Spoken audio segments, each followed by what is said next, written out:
So, everyone knows that you need a wedding budget. It's necessary to plan any wedding. But did you know that you also need a budget range?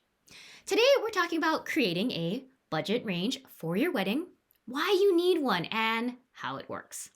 Hi there, I'm Jamie Chan, your destination wedding planning guru and designer of joy at Mango Muse Events, the creator of Passport to Joy, the step-by-step online wedding planning course for couples, and the founder of Let's I Do This, intimate and virtual and micro weddings in the San Francisco Bay Area.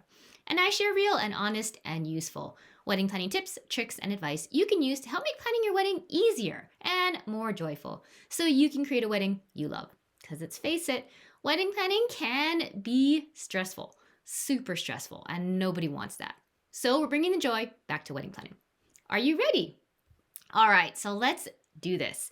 Now, today we are talking about wedding budgets, which I know is not the most fun topic in the world. In fact, it's probably something you kind of dread thinking about. But, wedding budgets are, well, not that fun. Really, really important. And I'm sure you've come up with a budget for your wedding. Because you need one, it's just a necessary thing. You've probably landed on some number as the number, and you've been using that, to think about and plan your wedding. But what I'd like to talk to you about today is creating a wedding budget range. Now, this is something most couples don't do, but it really helps to make planning your wedding easier and just creating and managing that budget so much easier as well. And here's why. Because it gives you flexibility. And flexibility just helps in so many different ways when it comes to your wedding.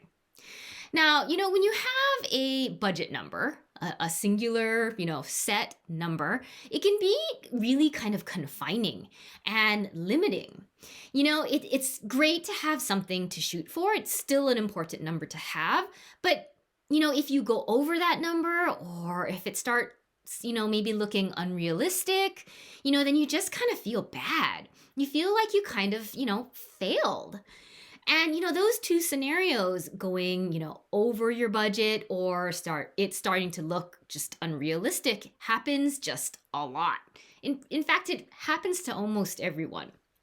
Which means that if you end up in that situation, you have to rethink your budget and find more money or whatever. And that's just stressful. And once again, nobody wants that.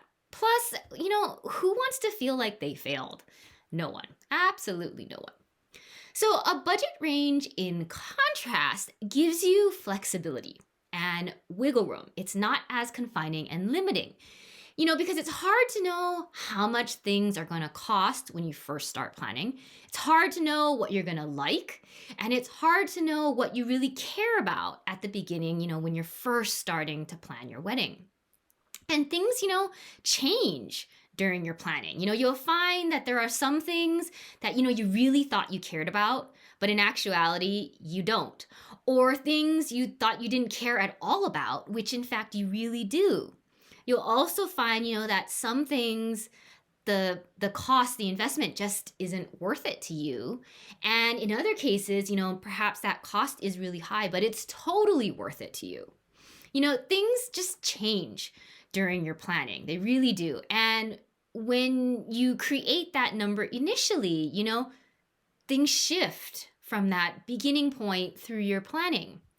So having a budget range really gives you the flexibility to have that room to change as well. So when things change, you can change and that budget can shift as well. And, then you can spend your money on just what matters the most to you.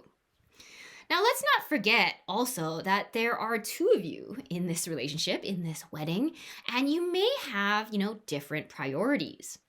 Not to mention, if, parents are involved, then, they might have a say too. And then you may have a whole bunch of people with different priorities, perhaps, contrasting priorities. And with all these different priorities, having just flexibility in your budget really helps to move and flow with those needs and wants. And as you, potentially spend more over here or over there, you'll have to, spend less or compromise in other areas. But those compromises might just not be super perfect. So having that range also gives you flexibility to work within it, within that range, and not have to hit a very specific number. And that just makes planning easier and less stressful, which we all want, because it's just a lot easier to stay within a range than it is to hit a very specific number. Okay, so that's why you really want to create a budget range. Let's now talk about creating one and how it all works. So, your budget number, the number you came up with originally, is usually, a number that you want to spend, is the way I like to say it. It's a number you want to spend. It may be realistic or it might not be, depending on what you have in mind, but it's the number that in your mind is what you want to spend. Now, your budget range is a little different. It's what you're comfortable spending. So, most times your budget number, that set number, will fall in sort of the low to middle, end of that range that you create. Because what you want to spend and what you're comfortable spending are two different things, right? So let's take sort of an everyday example to help you kind of think through this, okay? And help it kind of explain how this can work.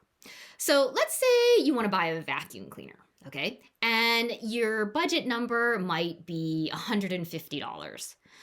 But your range might be up to $300 because, you have a pet and they just shed a lot. Or let's say you want to buy some wireless earbuds, okay? And your budget number is $100, but your range might be up to $150 because you just really care about how they fit in your ears. Makes sense, right? These examples. And I bet if you think about past purchases or purchases you're thinking about now, you'd start somewhere, right? You'd have kind of some idea of what you wanted to spend, but you're willing to spend up to a certain amount, just depending on the value and how important that is to you. Okay, so let's talk weddings now. Let's take this to weddings. So you'll want to create a budget range that you feel comfortable with. So your budget number, for example, might be $20,000, but your budget range goes to $30,000. And, you're still aiming, right, for that $20,000 because that's what you'd like to spend. But if you spend a little more, you spend a little less, it's okay, right? That's what the range gives you, that flexibility. Now, this same thing also applies to individual items within your wedding budget. So, for example, let's say you're aiming to spend $3,000 on a photographer. But, you're willing to go up to $3,500 or maybe $4,000, just depending on how much you like them or maybe what's included in their package. And if you spend that $4,000, hypothetically, your budget range perhaps for flowers or for your videographer or your DJ might change, to compensate for that. Or it might not because perhaps your photographer was one of your most important things and the thing you were willing to splurge on. It doesn't matter here. What you decide, whatever you decide, that range just gives you the room to move around, right? It gives you the freedom to make decisions that make sense for you, when you're in it. It's once again, it's a hard thing to know when you're starting. So once you're actually planning, it gives you that flexibility to move and the ability to just change as needed. Having that set budget number is really good, but having a budget range is also just super important because it not only obviously gives you flexibility, as we keep talking about, but it just makes it easier to plan your wedding. You don't have to be so confined. It gives you room to move around and just make adjustments as you need to.